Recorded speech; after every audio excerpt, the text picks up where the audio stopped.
एक स्वतः प्रयत्न करतो, जगाला हाताशी धरतो, ह्याच्याकडे जा त्याच्याकडे जा, नॅचरल आहे. आपण मदतीसाठी धाव घेतो, सगळीकडे घेतो, ओके नाही. आणि नाही झालं तर कोणाकडे जातो मग? त्याने प्रॉब्लेम सॉल्व्ह केलेला आहे काय? मग हा अनुभव आपल्या पाठीशी नाही का? की मी त्याचा धावा केला, मी त्याच्याकडे वळालो, मी त्याला सांगितलं तर तो माझं ऐकेल. मग काही प्रॉब्लेम्सच्या बाबतीत तो का नाही ऐकत? हा विचार का नाही करत की वर्षानुवर्षे हा प्रॉब्लेम चालू आहे, मग तो का नाही ऐकत, तो का नाही सोडवत याच्यातून मला? तिथं आम्ही कुठेतरी चुकलेलो असतो, आपण कुठेतरी चुकलेलो असतो, म्हणून ती समस्या निवारण होत नाही. येते लक्षात? का तो चुकलाय? का त्याने वेळेवर आमचे प्रॉब्लेम सोडवले नाहीत? किंवा मग तो वेळ लावतो, त्याच्या वेळेला तो प्रॉब्लेम सॉल्व्ह करतो, कारण त्याला माहित आहे कुठल्या वेळेला काय करायचं. आमेन. पण हे निश्चित, जर तो म्हणतो तू माझा धावा कर, जर तो म्हणतो तू मला हाक मार, जर तो म्हणतो तू माझ्याकडे वळ, आणि जर तो म्हणतो माझ्यामध्ये राहा आणि तुम्ही माझ्यामध्ये राहता, जे काही मागाल ते माहित आहे ना. मग कुठं चुकता? त्याच्यामध्ये राहायला चुकतो आपण, त्याच्याकडे वळायला चुकतो, त्याला हाक कशी मारायची याला चुकतो, का त्याचा धावा करायला चुकतो? आहे की नाही त्याचं? तू धावा कर, तू वळ, तू माझ्यामध्ये राहा, तू मजकडे ये. आमेन. आणि एक लक्षात ठेवा, त्याच्याकडे गेल्याशिवाय कुठलाही प्रॉब्लेम सॉल्व्ह होत. भले तुम्ही वकिलाकडे जा, भले तुम्ही डॉक्टरकडे जा, डॉक्टरला आज्ञा देणारा पण तोच आहे, वकिलाकडून प्रॉब्लेम सॉल्व्ह करणारा पण तोच. कारण त्याला माहित आहे त्याच्या लेकराला ती गरज आहे आणि हा प्रश्न ह्या माणसाकडून सोडवला गेला पाहिजे. आमेन. जुनाच विषय तुमच्यापर्यंत आला की नाही माहित नाही. दुसरे राजे 4था अध्याय, जुन्या करारात आहे.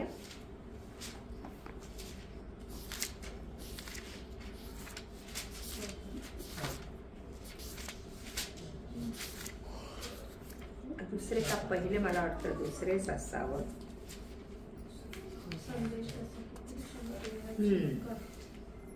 दुसरा अध्याय 4था अध्याय, दुसरे राजे 4था अध्याय मिळाला. 1 ते 7 वचन वाचा. विधवा व तिचे तेल. काय? विधवा व तिचे तेल. इथे किती जण विधवा आहेत? वाईट नका वाटून घेऊ, फक्त हात वर करा. अम्मा अम्मा किधर ध्यान है? क्यों हाथ ऊपर किया? क्यों किया हाथ ऊपर? विधवा कोण आहे? विदुर पुरुषाला म्हणतात, विधवा स्त्रियांना म्हणतात, बेवा पण म्हणतात, किंवा मेजॉरिटी जास्त आहे. ही एक आहे, अजून हिचं लग्न, म्हणून मी तो विषय घेतला. आमेन. विधवा आणि तिचं तेल. वाचा 1 ते 7 वचन. एकदा संदेश त्याच्या शिष्याच्या स्त्रियांपैकी एकीने अलिशाकडे गाराणे केले. ती म्हणाली, तुझा सेवक माझा नवरा मरून गेला आहे. तुला ठाऊक आहे की तो परमेश्वराचे भय बाळगणारा होता. त्याचा सावकार माझ्या 2 पुत्रास दास करून नेण्यास आला आहे. अलिशाने तिला विचारले, मी तुझ्यासाठी काय करू हे मला सांग. तुझ्या घरात काय काय आहे? ती म्हणाली, 1 घडा तेल शिवाय आपल्या दासीच्या घरात काही एक नाही. तो तिला म्हणाला, तू जा आणि बाहेरून आपल्या शेजाऱ्या पाजाऱ्यांकडून बरीच अशी रिकामी भांडी मागून आण. मग आपल्या पुत्रांसह घरात जाऊन दार बंद कर व त्या सर्व भांड्यात तेल ओत आणि भांडे भरेल ते बाजूला ठेव. ती त्याचपासून गेली आणि आपल्या पुत्रांसह आपल्या घरात जाऊन तिने दार बंद केले. ते तिचकडे भांडी आणि ती भरीत जाईल. सर्व भांडी भरल्यावर ती आपल्या पुत्रास म्हणाली, मला आणखी 1 भांडे आणून द्या. त्यांनी म्हटले, आता एकही भांडे उरले नाही. तेव्हा तेल वाढवायचे राहिले. तिने जाऊन देवाच्या माणसास हे सांगितले. तो म्हणाला, जा, तेल विकून आपले कर्ज फेड व जे शिल्लक राहील त्यावर आपला व आपल्या पुत्रांचा निर्वाह कर. आमेन. आमेन. देवा ही सर्व वचने आपल्यासाठी आशीर्वादित कर. काय काय प्रॉब्लेम आहे इथे, जे आज आमच्या घरोघरी आहे? कर्जात कोण नाही मला सांगा? कर्जात कोण नाही? कोणाचं तरी देणं आम्ही लागतो, नाही का? आपल्याकडे आलं का कोणी? आम्ही कोणाचं तरी देणं लागतो. कर्जबाजारी लोकांसाठी हा विषय आहे. कोणासाठी? लक्षात ठेवा. आपण पाहिलं विधवा आणि तिचं तेल, हेडिंगच दिलेले. विधवा आणि आलिशा म्हटलेलं नाही का? तिचं तेल किती महत्वाचं आहे. तिचं विधवा पण आणि तिचं तेल. आमेन. काय सांगितलंय? एकदा संदेष्टांच्या शिष्यांच्या स्त्रियांपैकी एकीने अलिशाकडे गाऱ्हाणे केले. ती म्हणाली, तुझा सेवक माझा नवरा मरून गेला आहे. तुला ठाऊक आहे की तो परमेश्वराचे भय बाळगणारा होता, तरी कर्जबाजारी होता. महत्वाची गोष्ट आहे. अलिशा हा देवाचा संदेष्टा. एलिया नंतर आत्म्याचा दुप्पट वाटा मागणारा अलिशा. एलिया नंतर परमेश्वराने कोणाला निवडलं? अलिशाला. एलिया अग्नीच्या रथात वर जाताना त्याने पाहिला आणि एलियाने विचारलं, तुला काय पाहिजे ते माग. तो म्हणाला, तुझा आत्मा आहे ना, त्याच्यापेक्षा दुप्पट आत्मा मला. आमेन. सुंदर गोष्ट मागितली. आम्ही म्हटलं, काय मागितलं असतं? घरदार? अरे काय नाही, माझ्याकडे काही नाही बाबा, सगळं दे मला.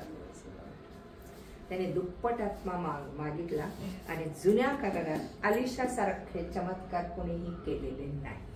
आमेन. आणि तिचा पती अलिशा संदेष्टाचा कोण होता? शिष्य होता. आणि तिने काय त्या नवऱ्याबद्दल सांगितलं? तुझा सेवक माझा नवरा मरून गेला आहे, मला आता कोणाचा आधार नाही. तुझा सेवक. ती अलिशाकडे आली. आपल्याला काय प्रॉब्लेम झाला तर आपण आधी कुठं जातो? रिक्वेस्ट करतो, सिस्टर प्रार्थना करा, पाळक साहेब प्रार्थना करा, अमक प्रार्थना करा. ती अलिशाकडे गेली तशीच. आणि तिने काय केलं? तुझा नवरा मरून गेला आहे, तुला ठाऊक आहे की तो परमेश्वराचे भय बाळगणारा होता. कोणाचं भय बाळगणारा? परमेश्वराचं भय बाळगणारा आहे. तरीही त्या फॅमिलीवर फार मोठं संकट आलं होतं. आणि ते संकट काय होतं? त्याचा सावकार माझ्या 2 पुत्रास दास करून नेण्यास आला आहे. 2 लेकरं आहेत माझे आणि माझा नवरा त्याचा सावकार. आमचा सावकार नाही म्हटले ना, त्याचा सावकार. 2 पुत्रास. एक मिनिट. माझ्या 2 पुत्रास, त्याचा सावकार माझ्या 2 पुत्रास दास करून नेण्यास आला आहे. तिने गाऱ्हाणं केलं अलिशाला. मी काय करू? सावकार तिला त्रास देत होता. तुझ्या नवऱ्याने काही कर्ज काढलेलं आहे माझ्याकडनं, ते फेडण्यासाठी तुझे 2 मुलं मला दे. कदाचित ते काम करून त्याचं कर्ज फेडतील. बरोबर आहे की नाही? आणि अशा घटना जगात घडतात. बापाने केलेलं कर्ज मुलं फेडतात. हा घरोघरी आहे की नाही? एक गोष्ट, बापाने केलेलं कर्ज कोणावर बल येते फेडण्याची? मुलांवर. आणि मुलं करतात पण. कारण बापाने आमच्यासाठीच कर्ज काढले, ते फेडणं गरजेचं आहे. आई बाप म्हणतात त्यांनी मोठं काय केलं, आम्ही केलं त्याच्यासाठी, तो करतो आमच्यासाठी. That is wrong. इथं तो परमेश्वराचा भय बाळगणारा होता तरी कुठंतरी चुकलाय तो. कसं भय बाळगत होता? तिने आपल्या नवऱ्याची साक्ष दिली, तो भय बाळगणारा. तरी सावकार, त्याचा सावकार येऊन माझ्या 2 मुलांना घेऊन जाते. कशासाठी? दास करून नेण्यासाठी. काय बापाने अशी कुठली गोष्ट केली का ज्याच्यामुळे पुढची पिढी बांधली गेलेली? आणि आई त्याच्यासाठी रडत आहे. येते का लक्षात? बाप असं काही करून गेला की पुढच्या माझ्या त्याच्या 2 लेकरा, त्याच्या लेकरांना त्रासदायक गोष्टी घडत त्यांच्या. आणि तो म्हणतो की माझं कर्ज फेडेपर्यंत मी तुम्हाला सोडणार नाही. तो वारंवार येत असेल दारात त्यांच्या आणि वारंवार तिला सांगत असेल की तुझे 2 पुत्र मी घेऊन जातो. मग ती अलिशाकडे आली आणि अलिशाने तिला विचारलं दुसऱ्या वचनात, मी तुझ्यासाठी काय करू हे मला सांग.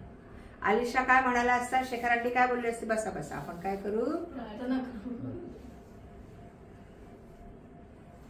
अलिशा म्हणाला, मी तुझ्यासाठी काय करू? तिलाच प्रश्न केला, काय करू मी तुझ्यासाठी? तुझ्या 2 पुत्रांना तो सावकार घेऊन जाण्यासाठी येते, तुझ्या नवऱ्याने हे कर्ज करून ठेवलेलं आहे. 2 प्रश्न विचारले त्याने. काय विचारले 2 प्रश्न? मी तुझ्यासाठी काय करू आणि तुझ्या घरात काय आहे? फार महत्वाचा प्रश्न आहे. तुम्ही एकटे आहात, आधार नाही कोणाचा. तिचे 2 लहान मुलं होते, पतीचा आधार नाही, नातलं कोणी दिसत नाही. म्हणजे देवाच्या माणसाकडे गेली आणि देवाच्या माणसाने तिला विचारलं, मी तुझ्यासाठी काय करू? याचा अर्थ मी प्रार्थना केली तरी ते कार्य होणार नाही, कारण ज्याचं आहे त्याला देणं भाग आहे. दुर्जन उसनं घेतो आणि परत देत नाही. त्याला काय म्हटलेलं आहे? जो उसनं घेतो परत देत नाही, दुर्जन. बरोबर आहे की? मी काय करू तुझ्यासाठी? आणि दुसरा प्रश्न त्याने विचारला, तुझ्या घरात काय आहे?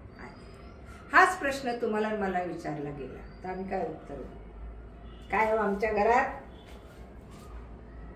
काय आमच्या घरात?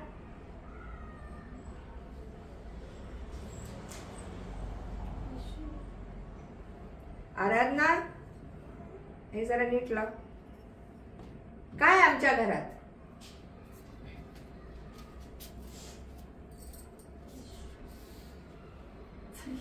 येशू.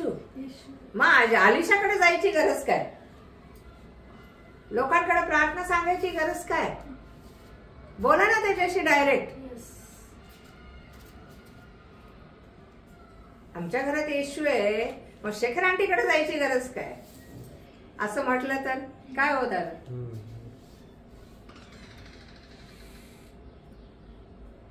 तुझ्या घरात काय? तिने काय सांगितलं? काय तिच्या घरात? तेल. बाकी काय नव्हतं. फर्निचर नव्हतं, अन्नधान्य नव्हतं, कपडा लत्ता नव्हता, काय नव्हतं. तिने काय सांगितलं? माझ्या घरात एक घडा. मग तो घडा मोठा आहे का छोटा आहे त्याचं वर्णन तिथे दिलेलं नाही. एक घडा तेलाशिवाय माझ्या घरात काहीही नाही. आमेन. तुला हा प्रश्न सोडवायचा ना, तुला हे कर्ज सोडवायचं ना, तुझ्याकडे काय? आमेन. देवाची कुठली तरी गोष्ट माझ्याकडे असणं खूप गरजेचं. तुम्ही कधी लज्जित पज्जित होणार नाही. Praise God. आणि आम्ही कधीच गृहीत धरत नाही की हे माझ्याकडे आहे. देवाचं जीवन आहे, आत्मा आहे देवाचा, देवाचं नीतिमत्व आहे, देवाचं पावित्र्य आहे, देवाची शुद्धता आहे. आम्ही कधीच मान्य नाही करत आणि आम्ही धाव घेतो दुसरी.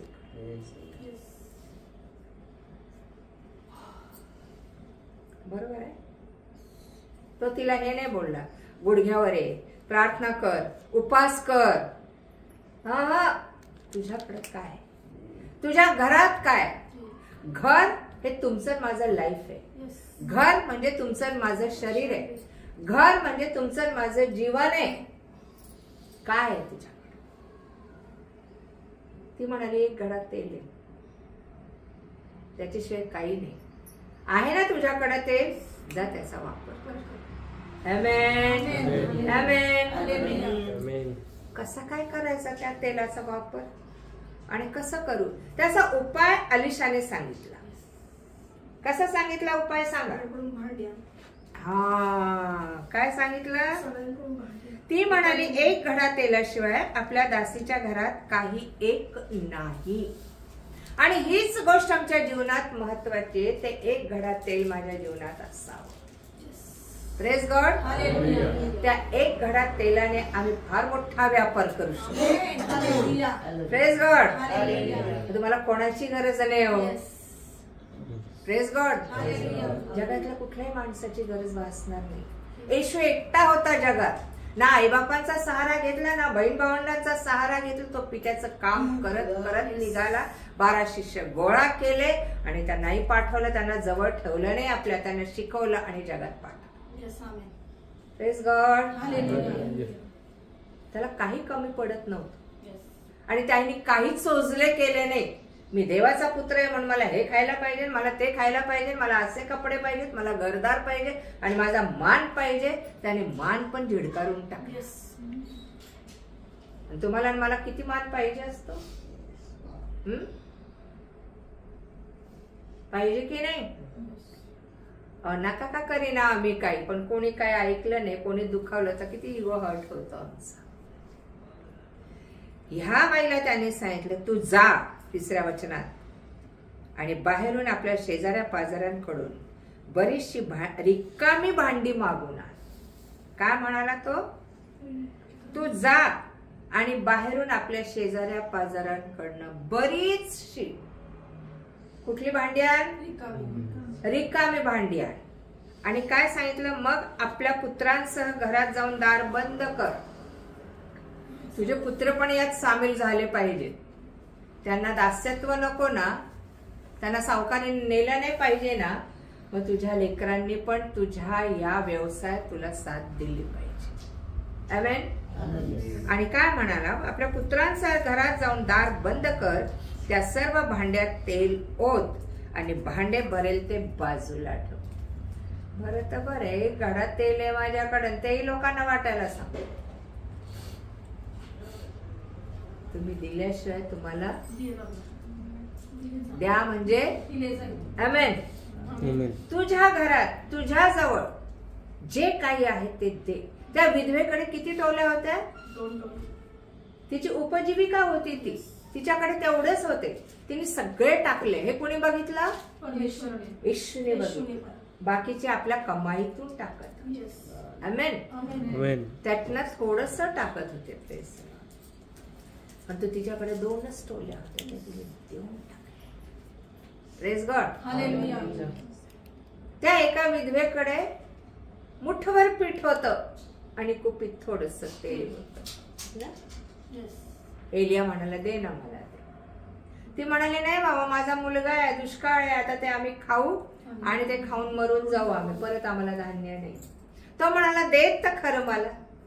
आमेन. ते देत खरं मला. आणि तिने दिलं. काय परिणाम झाला?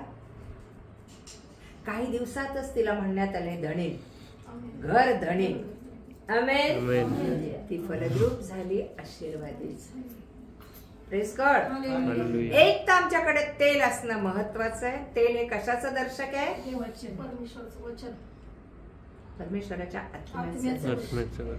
Praise God. वचन पण आहे, आत्मा पण आहे, पाणी पण आहे, सगळे जे देवापासून आलं त्याचं हे प्रतीक आहे.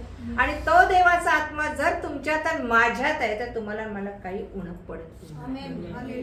कितीही कर्जाचा डोंगर असो. आमेन. त्याने उपाय सांगितला, जा शेजारा पाजाऱ्यांकडून भांडी आण आणि तुझ्याकडचं आणि आपल्या 2 मुलांना घरात घे. आतून दार काय कर? बंद. एवढं सांगायची गरज होती का त्याला? दार बंद कर. आणि तेल ओतायचंय त्या भांड्यात, दार लावायची काय गरज आहे? आपल्या मुलांना बरोबर घे. तू एकटे काम करू नको. हे फार महत्वाचं आहे. कुटुंब आमच्या बरोबर असलं पाहिजे प्रत्येक प्रॉब्लेम मध्ये. आमेन. छोटा प्रॉब्लेम असू दे, मोठा प्रॉब्लेम असू दे, सगळे जणांनी बसून प्रार्थना करा, तो प्रॉब्लेम सुटतो. हालेलुया.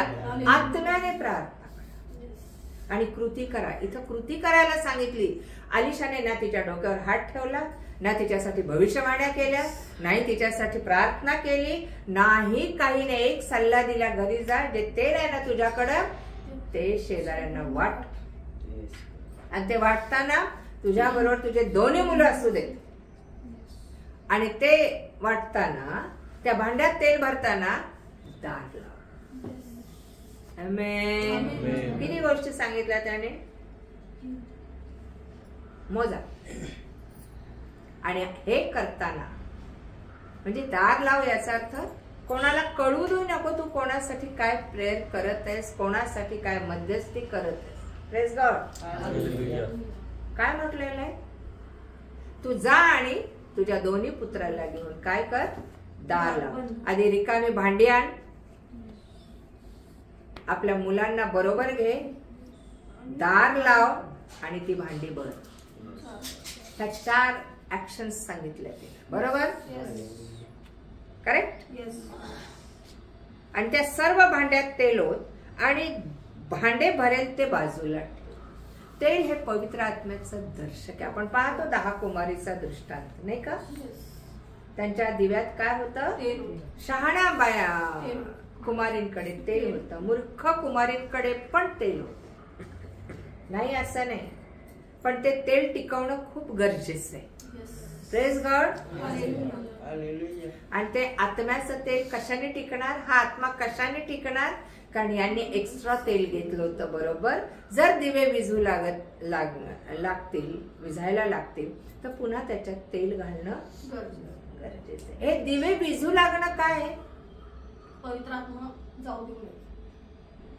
आम्ही कुठेतरी उणे होतो, कमी पडतो आत्म्यात, कुठेतरी आम्ही म्हणजे कसं मागे पडतो आध्यात्मिक जीवनामध्ये.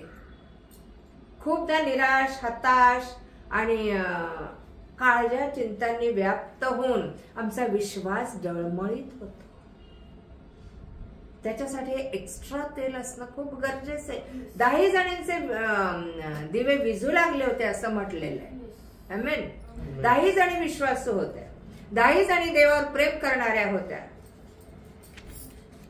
पण 5 जणी खूप शहाण्या. का म्हटलेलं आहे, का म्हटलेलं आहे, त्या सतर्क होत्या, जागृत होत्या. जरी त्यांना डोळा लागला होता तरी आत्म्यात त्या जाग्या होत्या. ह्या आत्म्यात जाग्या नव्हत्या. ह्या जगात कुठं गेल्या तेल शोधायला, त्या जगाकडे दुकानात. आणि यांच्याकडे एक्स्ट्रा तेल होतं. कशाचं होतं ते, कुठून आणलं होतं, कुठून एक्स्ट्रा पवित्र आत्मा एकदाच देतो देव. तुमचा दिवा सतत पेटता राहावा म्हणून हे वचन त्यांच्याकडे. बाकी तुमचा आत्मिक दिवा कशाने पेटणार नाही. किती हालेलुया करा, किती उपास करा, किती काही कर्मकांड करा, जर वचन तुमच्याकडे नाही, वचनाचा वापर करत नाही तर दिवा पेटणार नाही, विझणार. Praise God. आणि म्हणून त्या कुठं विकत घेणाऱ्याकडे गेल्या. त्याने फुकट दिलाय आत्मा, आपल्याला फुकट दिलाय वचन. ह्या विकत घेणाऱ्याकडे बाहेर गेल्या, तेव्हा आम्हाला ते तेल परत पाहिजे. कुठल्या संदेशाकडे गेल्या असतील, प्रार्थना करणाऱ्याकडे गेल्या असतील. आमेन. परंतु हिच्या घरात ते तेल होतं, हिच्या घरात तो आत्मा होता, हिच्या घरात ते सामर्थ्य होतं, हिच्या घरातच तो प्रश्न सोडवण्याचा उपाय होता. आणि आमच्या पण घरात तोच उपाय आहे. आमेन. Praise God. देवाचे लेकर कर्जबाजारी कसे,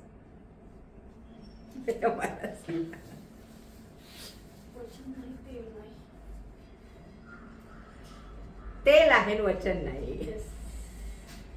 तेल आहे पण वचन नाही. पवित्र आत्मा मिळालेले बरेच लोक आहेत, पण आज पाहण्यात येतात की ते कुठंच नाही, कारण वचन नाही. पेटवण्याची काडी पेटी त्यांच्याकडे नाहीये, आत्मा पेटवणे. आमेन. Praise God. येते का लक्षात? आम्ही गांगरून जातो, गर्भगळीत होतो, कुठून मी आता हे कर्ज फेडू. आधी होऊच देऊ नका ना हो, ते होऊ नये म्हणून प्रार्थना करा. Praise God. आणि असं केलं असलं तरी देवाचा आत्मा आहे तुमच्यावर. तो उपाय सुचवल तुम्हाला. अलिशाने तिला उपाय सुचवला आणि ती घरी गेली. पुढे काय केलं तिने बघा. ती त्याच पासून गेली 5व्या वचनात आणि आपल्या पुत्रासह घरात जाऊन तिने दार बंद केलं. ही एकी फार महत्वाची आहे कुटुंबामध्ये. आध्यात्मिक जीवनातली एकी ना खूप गरजेची आणि खूप महत्वाची. आता तुम्ही म्हणाल की मग आमच्या घरात आम्ही प्रभूमध्ये बाकी कोणी नाही. हरकत नाही ना, पण तुम्ही आणि देवाची एकी आहे ना, आत्म्याची एकी आहे ना, सहभागिता आहे ना. देवाला माहिती आहे तुम्ही एकट्याच तुम्ही प्रभूमध्ये आहात. पण हिच्या घरात 2 मुलं होते आणि जे विश्वासदार आहे, ज्यांच्या घरात लेकरं आहेत, कुटुंब आहे, त्यांनी एकत्र येऊन त्या प्रश्नासाठी प्रार्थना करणं, देवाला हाक मारणं, पवित्र आत्म्याचा वापर करणं खूप गरजेचं आहे. त्याने तिला घरात आधी काम करायला सांगितलं. बघा, जा शेजाऱ्या पाजाऱ्यांची भांडी घेऊन ये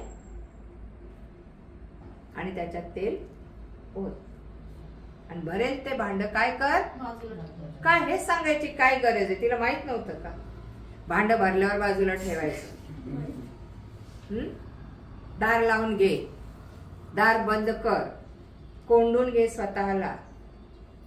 आमेन. हा एक बिझनेस सांगितला तिला आणि जो तुम्हाला मला पण करायचा आहे. सावकार हे सैतानाचं प्रतीक आहे. येत आहे लक्षात. आणि जेव्हा त्याचं कर्ज आमच्याकडे त्याचं देणं लागतो ना, आम्ही आमचं घरदार ओढून नेतो. एक लक्षात. काय येत होता तुझे दास पोरांना दास करायला. कारण त्याचा पैसा होता, त्याच्याकडे कर्ज होत. त्याची एक जरी गोष्ट आमच्याकडे असेल ना, तो आमचा पिच्छा सोडत. मोशे मेला, निधन झालं मोशेचं. त्यास बायबल सांगतं की मिखाईल देवदूत पण आला त्याचा शव घ्यायला आणि सैतान पण हजर झाला. आणि ही गोष्ट आपल्या जीवनात पण घडत असते. हे ध्यानात ठेवा की देवदूत पण येतात आणि सैतान पण येतात. लाजारस मेला, श्रीमंत आणि लाजारस, त्याला देवदूत येऊन घेऊन गेले आणि सैतान श्रीमंताला घेऊन गेले. आमेन. आमेन. इथं मी का हा विषय घेते की सैतानाची कुठली गोष्ट आमच्याकडे असेल ना, तो हक्क गाजवल्याशिवाय राहत नाही. यहुदाच्या पत्रात आहे बघा. योहानाचं पत्र संपलं की यहुदाच्या पत्रामध्ये दिलेलं आहे.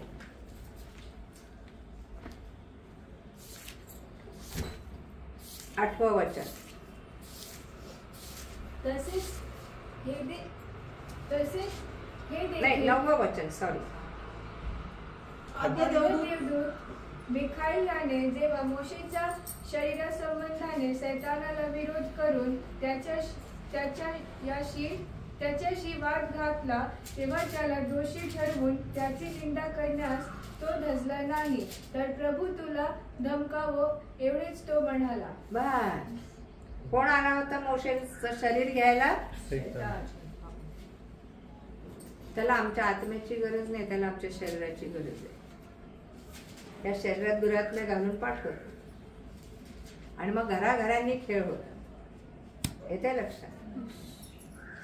काय म्हणाला मोशे? आद्य देवदूत मिखाईल याने जेव्हा मोशेच्या शरीरा संबंधाने सैतानाला विरोध करून त्याच्याशी वाद घातला, सैतान पण आला त्याला घ्यायला आणि देवदूत पण आला. का बरं सैतान आला मोशेला घ्यायला? तो तर परमेश्वराच्या घराण्यातला होता. एक चूक. ह्या खडकातून आम्ही तुमच्यासाठी पाणी काढावं काय, असं वचन आहे त्याचं. मोशे संतापला, लोक पाणी मागायला लागले, पाण्याचा सोस धरला त्यांनी आणि मग परमेश्वर म्हणाला त्या खडकावर काय लाव, तू काठी लाव किंवा त्या खडकाला बोल. मारायला नाही सांगितलं खडकाला, कारण तो खडक कोण होता? ख्रिस्त होता, येशू होता. आमेन. की त्या खडकाला बोल, म्हण पाणी येऊ. पण हा चिडून बोलला, या खडकातून आम्ही तुमच्यासाठी पाणी काढावं का? देव म्हणाला, तू कोण काढणार? मी देतोय पाणी. ह्या एका चुकीसाठी सैतान तिथे हजर झाला की त्याला कनान देशात जाता नाही आलं. परमेश्वराने शिक्षा दिली, पण परमेश्वराने त्यांना कनान देशात पाठवलंच नाही. तो म्हणाले, तुला वरती यायचं. आमेन आमेन. मिखाईल सुद्धा धजला नाही सैतानाला धमकावायला. का बरं? सैतान त्याच तोडीचा देवदूत होता. एक लक्षात येतं? लुसिफर. तो एवढंच म्हणाला, मी तुला नाही धमका, परमेश्वर तुला धमकी दे. हालेलुया. पण नवीन करारात येशूने तुम्हाला आणि मला तो अधिकार दिला. Praise God. आमेन. सो तिला काय सांगितलं? हा, ती त्याचपासून गेली. आपल्या पुत्रांसह आपल्या घरात जाऊन तिने दार बंद केलं. ते तिसकडे भांडी आणि ते भरत होते. हे फार महत्वाचं काम, फार महत्वाचं काम. ते मुलं लहान का मोठे आम्हाला माहित नाही. ते भांड छोटं का मोठं आम्हाला माहित नाही. पण आलिशाने तिथं कुठेही बायबल वाचून प्रार्थना केली नाही, किंवा बायबल तर नव्हतंच त्यावेळेस, नियमशास्त्र होतं. पण त्यावेळेस काही तिला सांगितलं नाही. तुझ्याकडे जे आहे त्याचा वापर कर. आणि आज ही गोष्ट आम्हाला सगळ्यांना कळणं खूप गरजेचं आहे. मध्ये आजार दुखणे असो, ते कर्ज असो, ते पैसा असो, ते फायनान्शियल प्रॉब्लेम असो, काही असो, आम्ही सैतानाचं काही देणं लागतो का? मग तो ह्या चक्रामध्ये असं बोलतो. येतंय का लक्षात? आणि मग तिने काय केलं? भांडी कोणी आणून दिली? बच्चों का काम क्या है? भांडी म्हणजे काय? स्टीलची भांडी, अल्युमिनियमची भांडी, शरीर. भांडी म्हणजे पात्र. हे माझं निवडलेलं पात्र आहे, पावलाला येशू म्हणतो. हो की नाही? पात्र. आपण भांडी आहोत, माणसं नाही का? आपण भांडी आहोत. भांडी जाऊन घेऊन या. आणि तिने कोणाला पाठवायला सांगितलं? मुलांना पाठवलं. काय काम आहे आमच्या मुलांचं?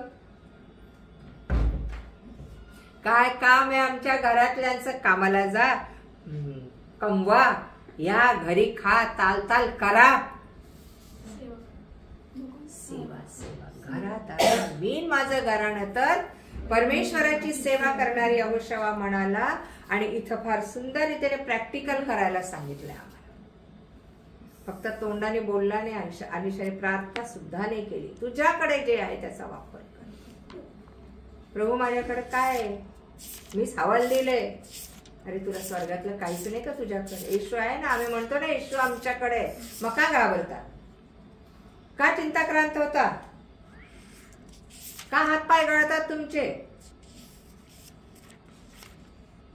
आम्ही का बांधले जातो माहितीये का? विश्वासू असून पण, पवित्र आत्मा असून पण. कारण आम्ही सैतानाला आमच्या मधून काढलेलं नसतं. सैतानाच्या गोष्टी आमच्या मधून केलेल्या नसतात. म्हणून आमची सुटका होती. Praise God. हालेलुया. तिने काय केलं? पुत्रांना बाहेर पाठवलं आणि शेजारा पाजारांकडनं भांडी आणली. आणि तिने जे भांड भरल ते बाजूला ठेवलं. जे भांड त्या तेलाने भरल. असं आहे का भांड म्हणाल मी भरतच नाही पूर्ण? काय हो, विचार करण्यासारखी गोष्ट आहे. एखादं भांड म्हणाले बाई मला अर्धच भर. जे भांड भरल ते बाजूला ठेवलं. आणि तिने तसं केलं. ह्या कार्यात तिला मुलांची, म्हणजे मुलांनी ज्यांच्यावर हा प्रसंग आला होता त्यांनी पण काम करणं किती गरजेचं आहे. आणि काय काम होतं? ते पात्र भरा. शेजारी पाजारी असणाऱ्या लोकांना भरा त्या तेलाने. आमेन. कदाचित दार लावून ते प्रार्थना पण करत असतील, प्रभू आम्हाला भांडी दे, प्रभू आम्हाला लोक दे, प्रभू ज्यांना भरायचं ते दे आम्हाला. आमेन. आम्ही मागितलं पाहिजे लोकांना. येशू ज्या वेळेस डोंगरावर जायचा, काय गंमत म्हणून जायचा का हवा पालट करायला? फिरायला जायचं, फार थकलो बाबा आता या लोकांमध्ये, दिवसभर चमत्कार केले, लोकांना उठवलं, मुर्द्यातून सगळं वचन सांगितलं, मी खूप थकलो, आता वर जाऊन हवेला बसतो. प्रभू उद्या कोण देणार आहेस पित्या तुम्हाला, त्यांच्यासाठी मला तयार कर, मी मनुष्य देहात आहे. आमेन. मला सामर्थ्य दे. जा 38 वर्ष दुखणे करायला बरं कर, एकालाच बरं कर, बाकीच्यांना नाही. पित्याचा हुकूम, तो गेला त्यालाच बरं केलं. तो गेला आणि वाळलेल्या हाताच्या माणसाला बरं केलं. म्हणजे पिता जे सांगत होता त्यासाठी त्याला पण तयारी करणं गरजेचं, पवित्र आत्म्याने अग्नीने भरणं पण गरजेचं. आमेन. आणि रोज करत होता ते, रोज डेली. की आता जुना ह्याच्यावर तो जगत नव्हता की मला मिळालाय अभिषेक, मला मिळालाय पवित्र आत्मा, रोज रिन्यू करत. आणि तुम्ही मी तेच केलं. Praise God. तरच कार्य घडणार. जुन्या अभिषेकावर जगू नका. अभिषेक काम नाही करत. रोज नवीन अभिषेक आम्हाला पाहिजे. त्याचं काम करायचं, रोज नवीन आम्ही झालं पाहिजे आणि आमचा अभिषेक पण नवीन पाहिजे. भांड पात्र बरोबर आहे ना. आम्हाला भरायचंय, इतरांना, आम्हाला स्वतःला पण भरायचं. माझ्यात ते तेल असणं गरजेचं आहे, तरच मी दुसऱ्याला भरू शकते. आमेन. जर ते तुमच्या माझ्या शब्दाने, तुमच्या माझ्या बुद्धीने, तुमच्या माझ्या टॅलेंटने नाही कोणाला बदलू शकत. त्याच्यासाठी त्याचा आत्माच, ते तेलच लागतं. कोण आहे? अच्छा, येत आहे लक्षात. मग तिने आपल्या मुलांना तयार केलं. कदाचित दार बंद करून तिने त्यांना तयार केलं असेल, प्रार्थनेत घेतलं असेल. आता जाऊन काय करा, भांडी आणा. भांड भरेल ते तिने बाजूला ठेवलं. जे जे लोक आत्म्याने भरले ते बाजूला. Praise God. तिने आपलं घर काय केलं, मंदिर केलं देवाचं. Praise God. तुझ्याकडे जे ते सगळं दे देवाला. घर, दार, पती, पत्नी, लेकर, पैसा, अडका, गाडी, घोडे, देव म्हणतो सगळं दे मला. आणि मग बघ मी कसं वाढवतो. Praise God. मार म्हणजे फिरतो गाड्यांमध्ये आम्ही, हो की नाही.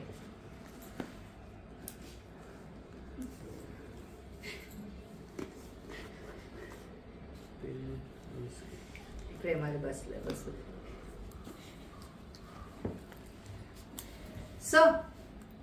सगळं लेकरं होते तिच्याकडे, एक गडाभर तेलाशिवाय काही नाही. ते सगळं तिने देवाला दिलं. आमेन. त्या मुलांनी भांडे आणले, तिने भरले. जे भरेल ते तिने काय केलं, बाजूला ठेवलं. जे भरले नाही त्याच्याबद्दल काही इथं उल्लेख नाही. पण आम्ही लोकांनी पवित्र आत्म्याने, देवाच्या आत्म्याने भरणं गरजेचं आहे. आमेन. तुम्हाला मला काय काम दिलं, काय काम दिलं, त्यांना देवाच्या आत्म्याने. Praise God. तुम्हाला जे मिळालं ते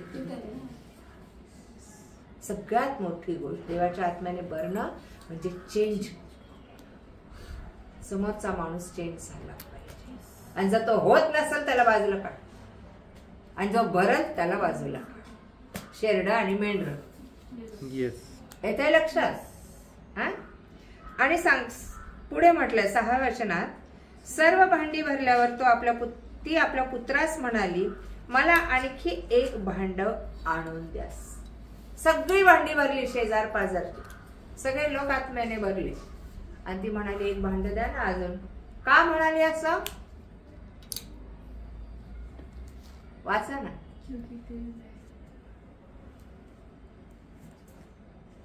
सातवं वचन. तिने जाऊन देवाच्या नाही, 6वं वचन. सर्व भांडी भरल्यावर ती आपल्या पुत्रास म्हणाली, मला आणखी एक भांडे आणून द्या. त्यांनी म्हटले, आता एकही भांडे उरले नाही.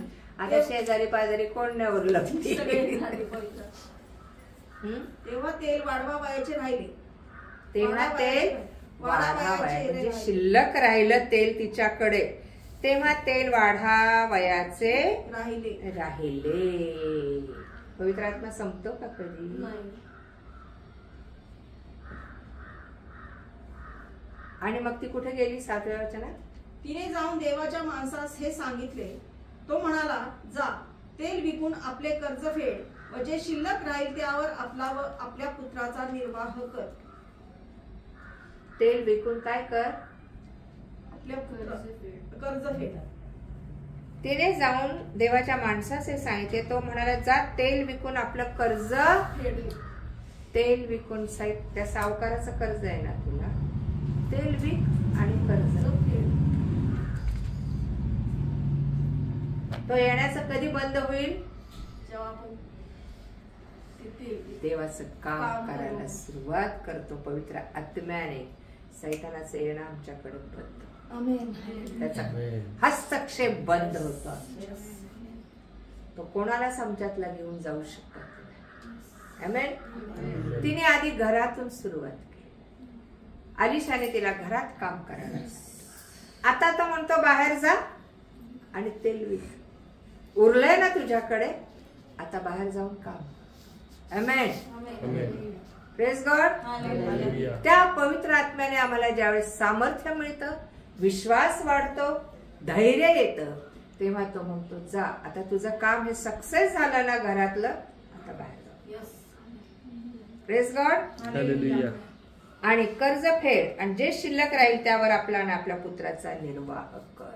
तुला काही कमी पडणार नाही आणि तो सावकारी तुझ्याकडे येणार नाही. ही सोपी गोष्ट सांगितली ना देवाने. कुठं शेतात माळ्यात जाऊन शेती करायला किंवा विहिरी खणायला किंवा काही झाडे लावायला नाही सांगितली त्याने. Work from home, work from office हेही नाही सांगितलं. त्याचं वर्क फ्रॉम होम तिने केलं. आमेन. आमेन. आता वर्क फ्रॉम ऑफिस ती करत. जोपर्यंत तुम्ही परिपक्व होत नाही तोपर्यंत बाहेर काढत. आमेन. त्या विधवेला धैर्य कुठून आलं? कोण तिचं सांत्वन करायला होतं? कोण तिला दिलासा द्यायला होतं?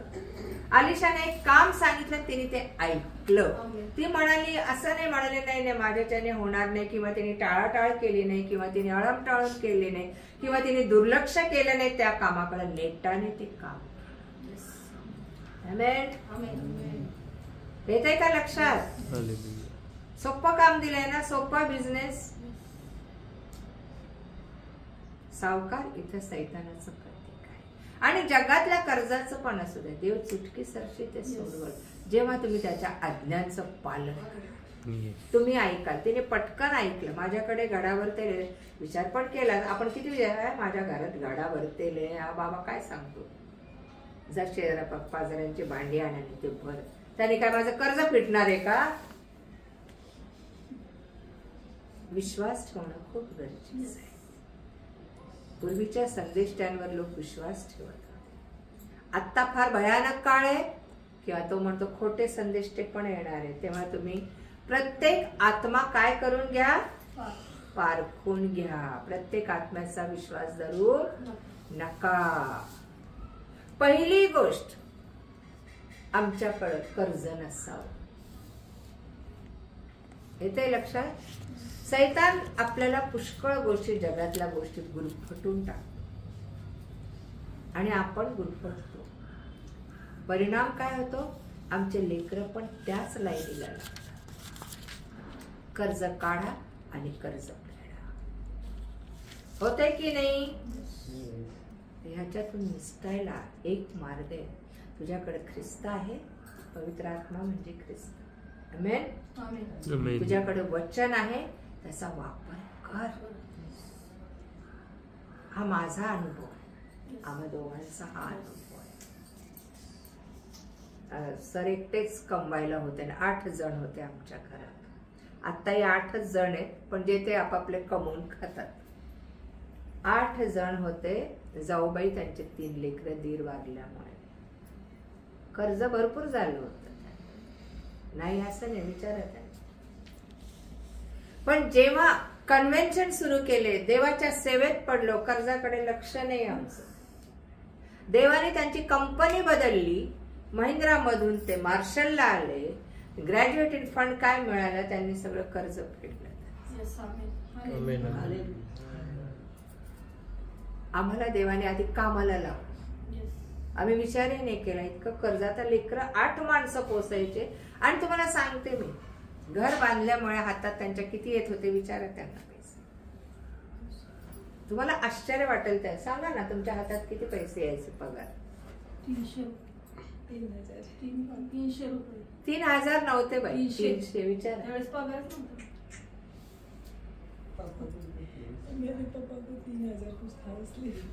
कारण घर बांधलं होतं, त्याचे EMI जात होते बँकेचे, HDFCचे वगैरे.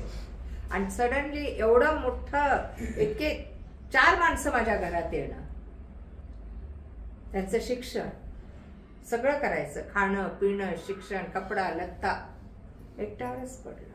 मी कामाला नव्हते, लेकरं लहान लहान होते माझे. पण त्याच्यातून देवाने बाहेर काढलं. ही सेवा करत गेलो. त्यात कन्व्हेन्शन्स 4-4 दिवस लोकांना खायला प्यायला घालायचं. ताट वाटी ग्लास सगळं ह्याने ममिली इथं सेंटर होतं, ममिली म्हणून केंद्र, तिथून आणायचं आणि त्याचे पण पैसे द्यायचे, त्याच्यासाठी कर्ज काढायचे. पण त्यानंतर सगळं कर्ज माफ झालं. माफ झालं म्हणजे सुटलं गेलं, सोडवलं गेलं. देव मार्ग काढतो त्याच्यात. त्याला काम करू द्या. तुम्ही त्याचं काम करा, तो तुमचं काम केल्याशिवाय राहणार. फक्त सैतानाकडची कुठली गोष्ट आज माझ्याकडे आहे, आणि जर देवाचं काही माझ्याकडे आहे, त्याचा आत्मा आहे, त्याचं नीतिमत्व आहे, त्याचं पावित्र्य, त्याची शुद्धता आहे, तो कामाला लावतो. कर, जा माझं. मी त्याला बघतो कुठं पाठवायचं. तो येणार नाही तुझ्या दारात, मी बघतो. आम्हाला भ्यायचं कारण नाही. आम्ही एकटे नाही. ती बाई विधवा एकटी होती ना, परमेश्वर आला मदतीला. तुमच्याकडे ती गोष्ट असणं खूप गरजेचं आहे. पवित्र आत्मा तुमच्याकडे असणं गरजेचं आहे या काळामध्ये. तो आधार आहे आमचा, तो सामर्थ्य देणारा आहे, तो शिकवणारा आहे, तो आम्हाला आठवण करून देणारा आहे, तो आम्हाला मार्ग चुकू देणार नाही. तुम्ही कधी म्हणू नका आम्ही एकटे आहोत. Praise God. कधी म्हणू नका एकटे आहोत. भले मुलं बघोत न बघोत, नवरा बघो न बघो, कोणी आधार देणारा असो ना असो, तो म्हणतो मी तुला अनाथ असं सोडणार. युगाच्या समाप्तीपर्यंत सर्व दिवस तुझ्या. आधी त्या बाईने घरातून काम केलं आणि तेल वाढायचं राहिलं, पवित्र आत्मा शिल्लक राहिलं म्हणजे आहे तिच्याकडे. जा मग बाहेरच्या लोकांकडे. आमेन. जा तिथे जाऊन तेल विकणं म्हणजे देणं, आत्मे जिंकणं. Praise God. हालेलुया. जाऊन तेल विक आणि तुझ्या पुत्राचा उदरनिर्वाह कर. तू उपाशी कधी मरणार, तुला कधी काही कमी पडणार नाही. आमेन. सगळ्यात मोठं वचन दुसऱ्या, तुझ्या घरात काय,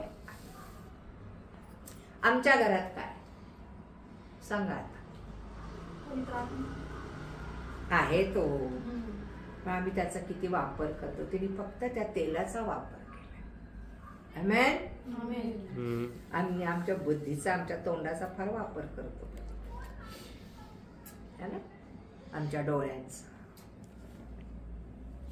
पवित्र आत्मा आमच्यात असणं म्हणजे दृष्टी पण त्याची असावी, भाषा पण त्याची असावी, कान पण त्याचे असावे, कृती पण त्याची असावी, समज बुद्धी ज्ञान पण त्याचं असावं. असाच दिलेला नाहीये त्याने तो पवित्र आत्मा. पवित्र आत्म्याचे फळ गुण दान सगळे आपल्यात असतात, पण आपण त्याचा किती वापर करतो. त्याने प्रॉमिस आहे त्याचा, तुला काही होणं पडणार नाही. आमेन. त्या शहाण्या कुमारीकडे तेल होतं, वचन होतं, त्यांनी पुन्हा आपले दिवे पेटवले. आमेन. आम्ही जर कुठेतरी चिंताक्रांत झालो, गर्भगळीत झालो, हताश झालो, निराश झालो, वचन तुम्हाला धीर देतं. पुन्हा पेटवतो, पुन्हा चार्ज करतात. आमेन. काय आम्ही चार्ज होतो का? वचन वाचून जाऊ दे, आजचा वचन, आजचा शास्त्र भाग वाचला, त्याच्यातून काही शिकलो नाही आपण, वाचलं शिक्का त्याच्यात. आमेन. आज आपण पाहिलं एक गोष्ट की मिखाईल सुद्धा धजला नाही सैतानाला धमकी द्यायला. परमेश्वर तुला धमकी देऊ, है ना? बरोबर. तर मिखाईल म्हणजे कोण? अग्र महत्वाचा देव, मोठा लीडर. सो सांगण्याचा उद्देश, मोशेकडे सैतान येऊन थांबला होता त्याचं शरीर मागायला. आपण मेल्यावर पण हे दोघ जण थांबतात आपल्याकडे, हे लक्षात ठेव. जर देवाचा आत्मा आमच्याकडे असेल आणि तो देवाकडे गेला असेल तर सैतानाच्या हातात आमचं शरीर जात. आमेन. एक लक्षात ठेवा बाळा, ती विधवा होती, तिचा पती एक चूक, मी तर चूक म्हणेल त्याच्याकडनं झाली. ती कोणाचं तरी कर्ज घेतलं, त्याचा त्रास तिला आणि तिच्या लेकरांना भोगावा लागला, तिच्या मुलांना भोगावा लागला. तो सावकार येऊन सारखा त्या मुलांना दास करून न्यायला म्हणत होता, कारण तुझा नवरा माझा दास झालाय, माझं सामान घेऊन, माझं कर्ज घेऊन, आता तुझ्या मुलांना मी दास. आमेन. आम्ही आई बाप आहोत लेकरांचे, आमच्यामुळं आमचे लेकर बंधनात जाता कामा नये, तर सुटका व्हावी त्यांची. Praise God. या सुटकेसाठी तो म्हणतो तुझ्या घरात काय, तुमच्या घरात काय. आपण पाहतो की पहिले का दुसरे राजे आणि त्याचा 17वा अध्याय, त्याच अध्यायामध्ये, त्याच पुस्तकामध्ये 17 शोभरोनाचा पाडाव आणि इस्रायलाचा बलिदान. दुसरा हा, पहिले राजे आणि 17वा अध्याय.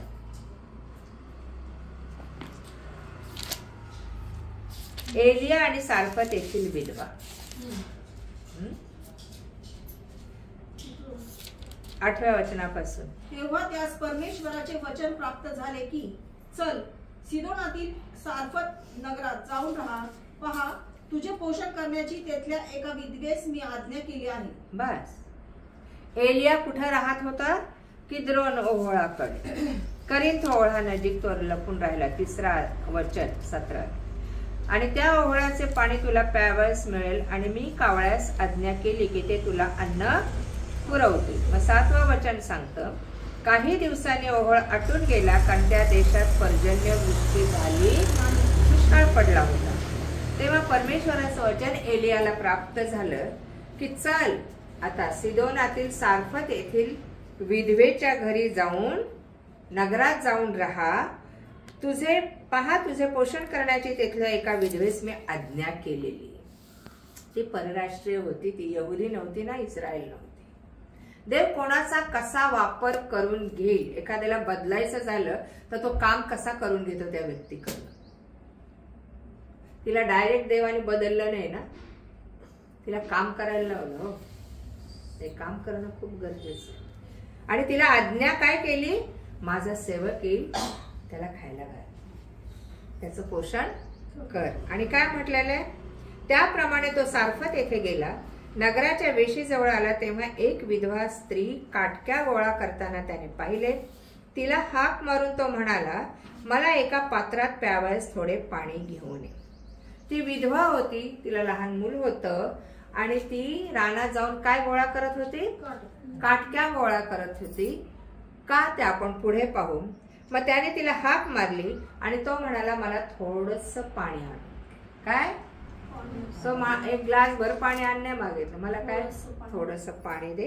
पुढे ती पाणी आणावयास जात असता त्याने तिला आणखी हाक मारून सांगितले, आपल्या हाती एक भाकरीचा तुकडा मला घेऊन ये. काय मागितलं परत? भाकरीचा तुकडा. भाकर का नाही मागितली? ती अडत नव्हती एवढी. एक भाकर का नाही मागितली? त्याला काय करायचं? त्याला देवाने सांगितलं होतं ना, तुझं पालन पोषण करण्याचे. आम्ही तर चिकन मटन सगळं मागितलं असतं, तुला देवाने आज्ञा केली ना, तसं देवाने एलियाला सांगितलं होतं तुझं पोषण करण्याची आज्ञा केली मी त्या विधवेला, हो ना? बरोबर आहे ना? आपण किती ताव मारला असता मग. एक भाकरीचा तुकडा घेऊन ये. पुढे ती म्हणाली, तुमचा देव परमेश्वर याच्या जीविताची शपथ, माझ्याजवळ भाकर मुळीच नाही. मडक्यात मूठभर पीठ आणि कुपीत थोडेसे तेल एवढे मात्र आहे. मी 2 काटक्या जमा करीत आहे. मग मी घरी जाऊन मजसाठी व आपल्या मुलासाठी ते तयार करीन. ते आम्ही खाऊ आणि मग मरू. एलिया तिला म्हणाला, भिवू नको, तू जा आणि म्हणतेस त्याप्रमाणे कर. पण त्यापूर्वी माझ्यासाठी एक लहानशी भाकर भाजून आण. नंतर आपल्यासाठी व आपल्या मुलासाठी भाज. बस. काय झालं? तिच्याकडे किती किती पीठ होतं? घरी झालं गेल्यावर डब्यात हात घालायचा पिठाच्या आणि मुठभर पीठ काढायचं. किती होते ते बघायचं. किती येतं मुठभर पीठ? एक चांदकी तरी होईल का? दामटी. हा, करेक्ट. मग तिच्या घरात काय काय होतं सांगाल मला? मूठभर पीठ आणि कुपीत थोडेसे तेल आणि एवढे मात्र आहे. त्याच्या आधी त्याने काय मागितलं? पाणी. दुष्काळ पडलाय, पाणी नव्हतं. थोडस पाणी, भाकरीचा तुकडा आणून दे. ही भाकर करायला काय काय लागतं? पाणी लागतं, तेल लागतं, पीठ लागतं. देवाने तेवढं दिलं तिला. आमेन. तिच्या घरात ते होतं. तुमच्या घरात मुठभर पीठ असू द्या, कुपीत थोडस तेल असू द्या आणि थोडस पाणी असू द्या. मला अनुभव आहे, पाणी कमी पडत नाही आम्हाला, ना पीठ ना तेल.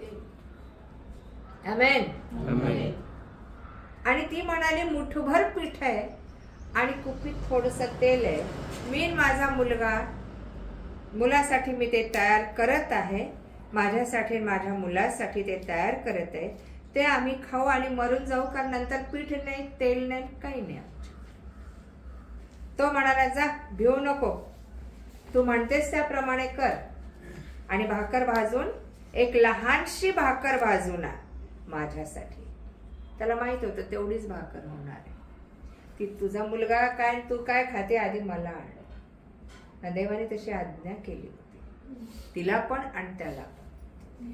आणि मग त्याने आशीर्वाद काय दिला? 14व्या वचनात, इस्रायलाचा देव परमेश्वर म्हणतो, परमेश्वर पृथ्वीवर पर्जन्यवृष्टी करील. त्या दिवसापर्यंत तुझे पिठाचे मडके रिकामे होणार नाही आणि तेलाची कुपी आटणार नाही. तिने जाऊन एलियाच्या सांगण्याप्रमाणे केले. तो, ती व तिचे कुटुंब यांचा त्यावर पुष्कळ दिवस निर्वाह झाला. बापरे, कसं काय? त्यांनी तिचं देवाच्या सेवकाचं ऐकलं. आमच्या घरातले आशीर्वाद बाहेर जावेत का ते वाढीस लागावे, हे कशावर अवलंबून आहे?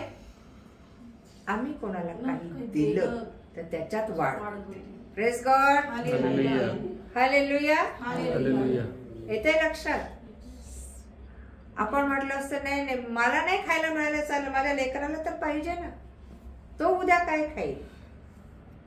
पण ही परराष्ट्रीय स्त्री, सारपत येथील विधवा, तिने कोणावर विश्वास ठेवला? देवा. आणि म्हणून तिने त्याला वाढलं आणि त्याने तिला काय दिला? आशीर्वाद दिला. काय आशीर्वाद दिला? की परमेश्वर पृथ्वीवर पर्जन्य वृष्टी करील. त्या दिवसापर्यंत तुझे पिठाचे मडके रिकामे होणार नाही आणि ते तेलाची कुपी, कारण त्या देशात पाऊस नव्हता. 16 वचन सांगतं की परमेश्वर एलियाच्या द्वारे जे वचन बोलला त्याप्रमाणे तिचे ते पिठाचे मडके रिकामे झाले नाही, ती तेलाची कुपीही आटली नाही. त्यानंतर घर धणिणीचा मुलगा आजारी पडला. काय म्हणण्यात आलं तिला? म्हणजे समृद्ध झाली ती पुढं. विधवा म्हटलंय का तिला? देवाचा आशीर्वाद लागतो तेव्हा तुम्ही विधवा नसता. देवाच्या हातात पडता तेव्हा विधवा नसता तुम्ही. त्याचा तो तुमचा माझा पती असतो. आमेन. आलं लक्षात? देवाने तिला काय म्हटलं? घर धणे. कसं आहे, देवाचं वचन शिकणं किती गरजेचं आहे, त्याच्यातला अर्थ समजून घेणं किती गरजेचं आहे. घर धणिणीचा मुलगा आजारी पडला, त्याचा रोग वाढला की त्याचा श्वास बंद झाला. तिच्या घरात काय होत? तुमच्या घरात काय येतंय लक्षात? पाणी हे कशाचं प्रतीक आहे?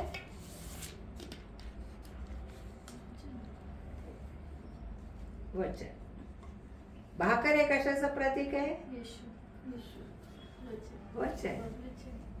आणि तेल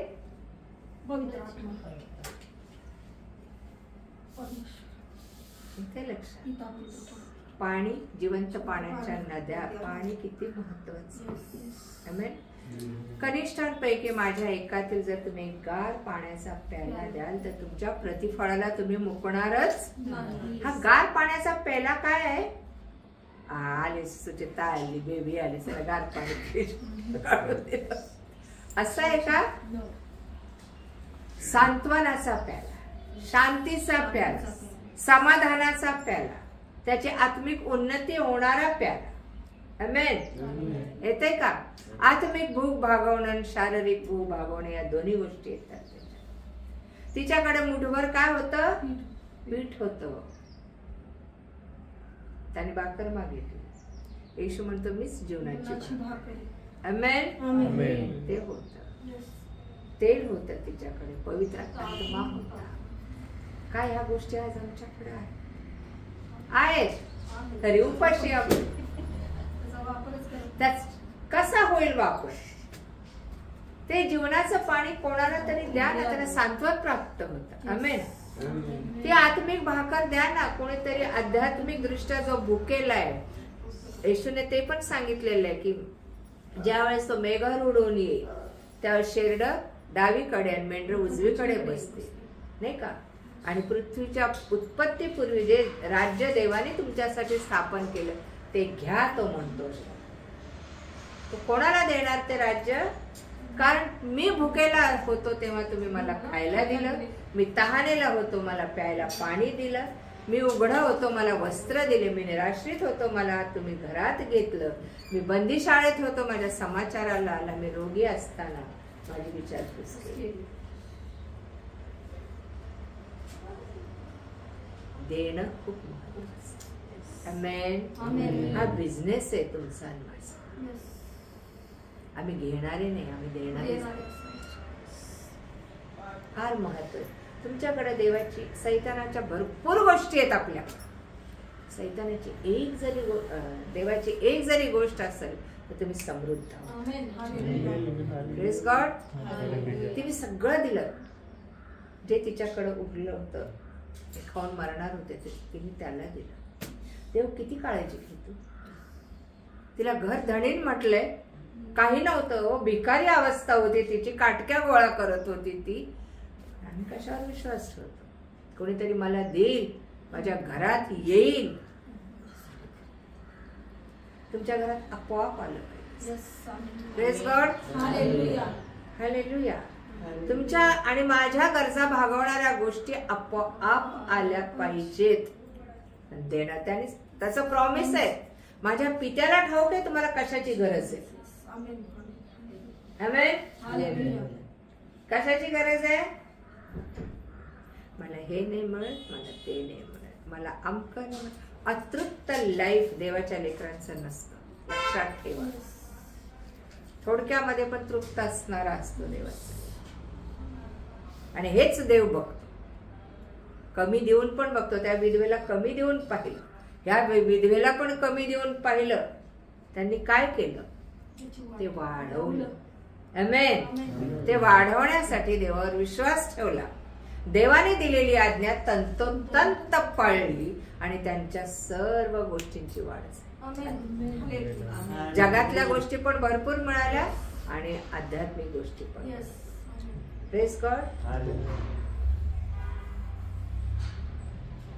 पुष्कळ पुष्कळ उदाहरण आहे. 5 वाजले, आपण पुढे घेऊया तो विषय.